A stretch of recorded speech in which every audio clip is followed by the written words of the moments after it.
Wow, jalan lagi kita. Kali ini saya mau menyusuri Ranah Minang, Sumatera Barat. Sekalian dapat tilas perjalanan nenek moyang orang Manggarai Flores dari Minangkabau.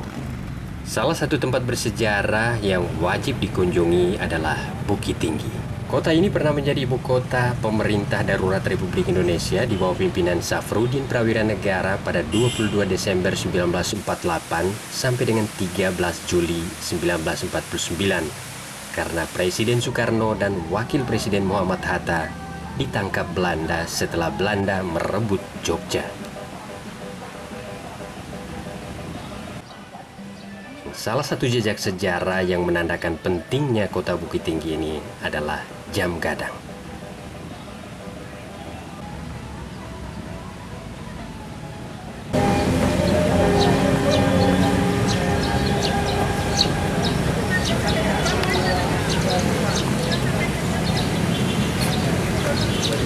Halo guys, saat ini saya berada di jam gadang Bukit Tinggi, Sumatera Barat. Di menara jam ini punya sejarah tersendiri, dibangun sejak tahun 1826. Si jam ini merupakan jam hadiah dari Ratu Belanda pada sekretaris kota Bukit Tinggi ini pada zaman penjajahan. Ini menjadi salah satu simbol dari kota Bukit Tinggi.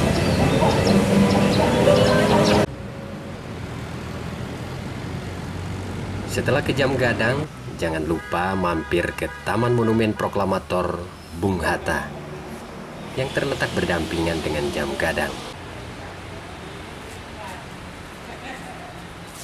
Sambil lari pagi, kita datang ke Monumen Proklamator Bung Hatta.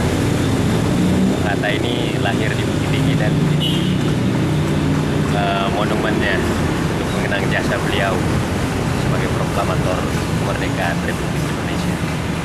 Ini persis letaknya itu bersebelahan dengan jam gadang. Ayo kita lari lagi yuk.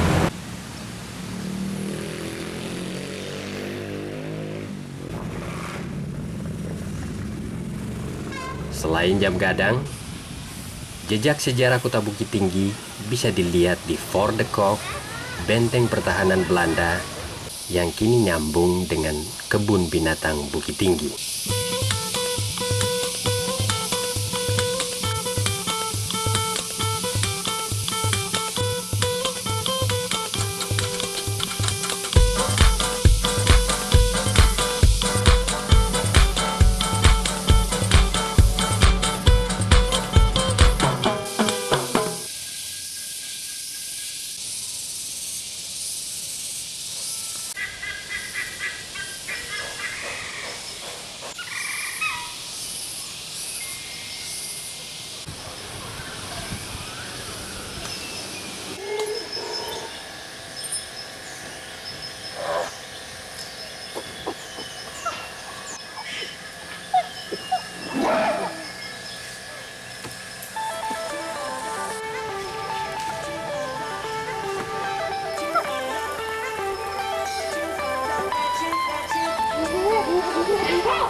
Salah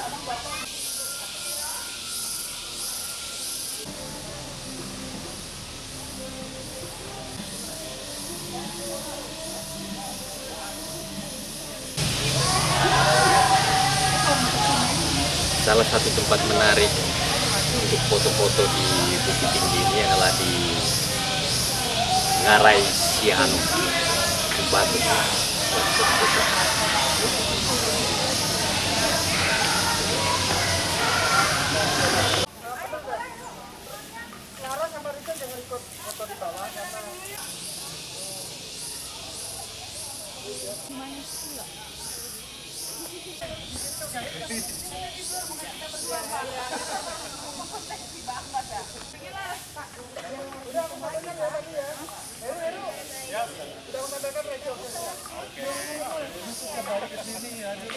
Setelah Belanda pergi, Jepang datang. Jejak kehadiran Jepang di Bukit Tinggi bisa dilihat di lobang Jepang di tepi Ngarai Sianok, sekitar 15 menit dari Jam Gadang.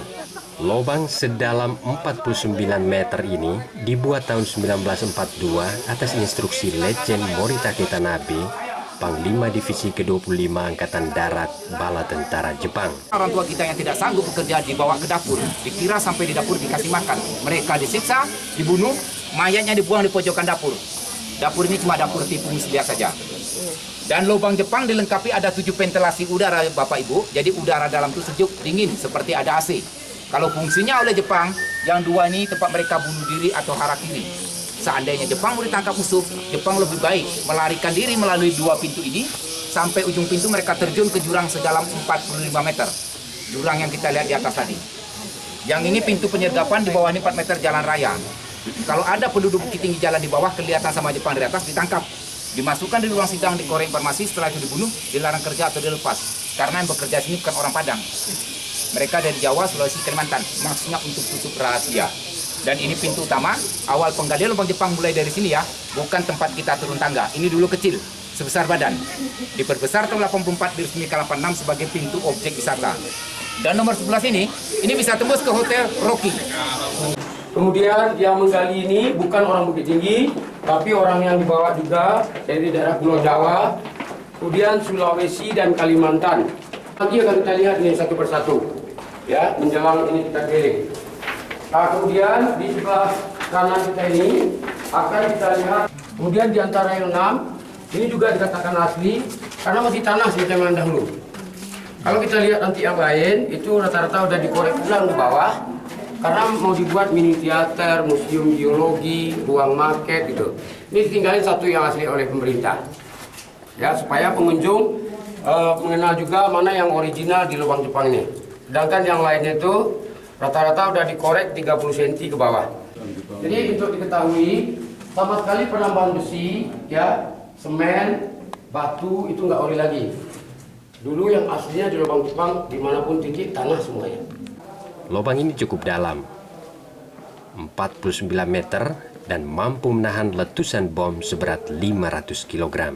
Lubang Jepang di Bukit Tinggi ini juga tercatat sebagai lubang terpanjang di Asia dengan panjang lebih dari 8 km.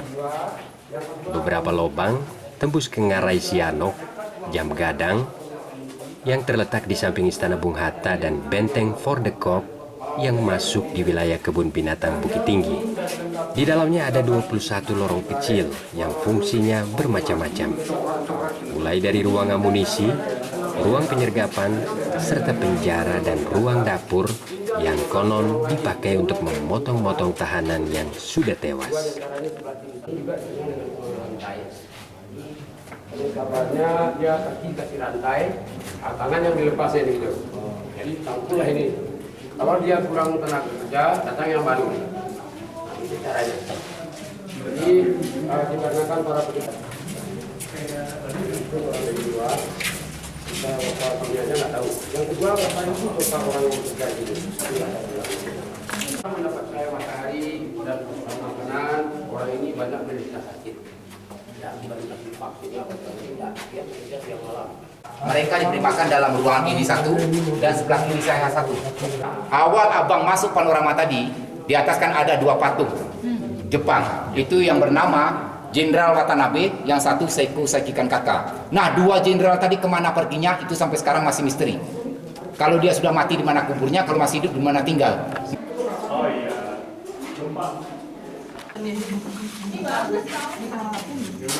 Nah, jadi keluar dari Jepang nanti sampai ke Cina kita tanpa paspor.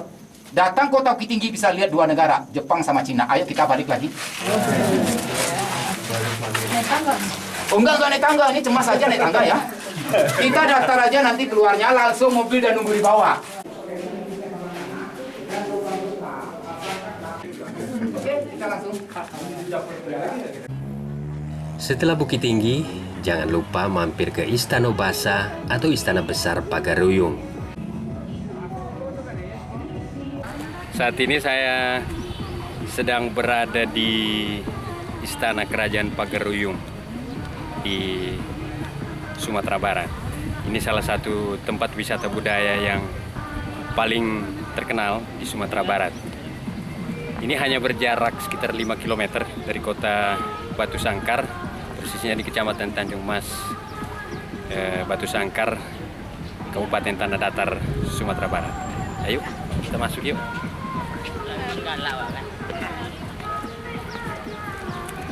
Istana Basa Pagaruyung dahulu merupakan kediaman Raja Alam, sekaligus pusat pemerintahan konfederasi yang dipimpin oleh triumvirat berjuluk Rajo Tigo Selo. Pemimpinnya Raja Alam, dibantu dua wakilnya yakni Raja Adat yang berkedudukan di Buo dan Raja Ibadat berkedudukan di Sumpur Kudus. Rumah adat yang menjadi Istana Raja Pagaruyung terdiri dari 3 lantai. Lantai pertama, ruang luas yang memanjang. Di bagian tengah lantai 1 ini, terdapat singgasana Bundo Kanduong untuk Ibunda Raja. Beliau selalu duduk di sini untuk mengawasi setiap tamu yang datang. Lalu bagian tinggi di ujung kiri dan kanan ada 2 anjuang. Anjuang di sebelah kanan disebut Anjuang Rajo Babinding, sedangkan anjuang sebelah kiri disebut Anjuang Perak sebagai ruang kehormatan bagi keluarga kerajaan. Pada bagian tengah di belakang singgasana Bundo Kanduong terdapat 7 kamar tidur untuk anak laki-laki raja yang sudah menikah. Dengan urutan, anak yang paling tua menempati kamar paling kanan di dekat Anjuang Raja Babinding. Begitu seterusnya sampai anak termuda yang menempati kamar paling kiri. Lalu, anak perempuan raja yang belum menikah gimana? Nah, mereka punya tempat sendiri di lantai 2 yang disebut Anjuang Paranginan.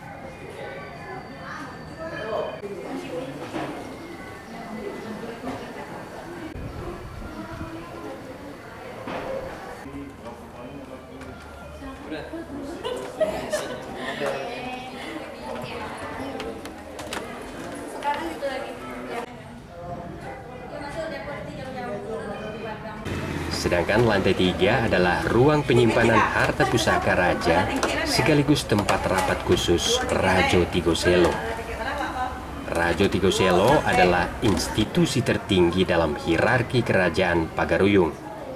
Berasal dari keturunan yang sama dan masing-masing bertugas untuk memutuskan perkara-perkara alam, adat, dan ibadat.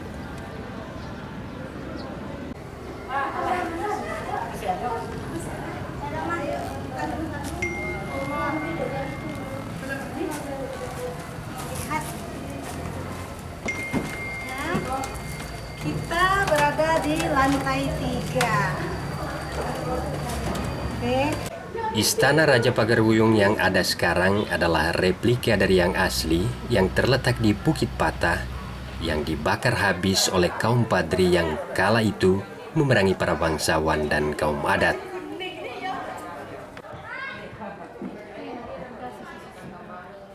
Replika yang ada sekarang dibangun tahun 1976. Walaupun replika, kemegahan arsitektur dari pusat pemerintahan kerajaan masih sama dengan aslinya.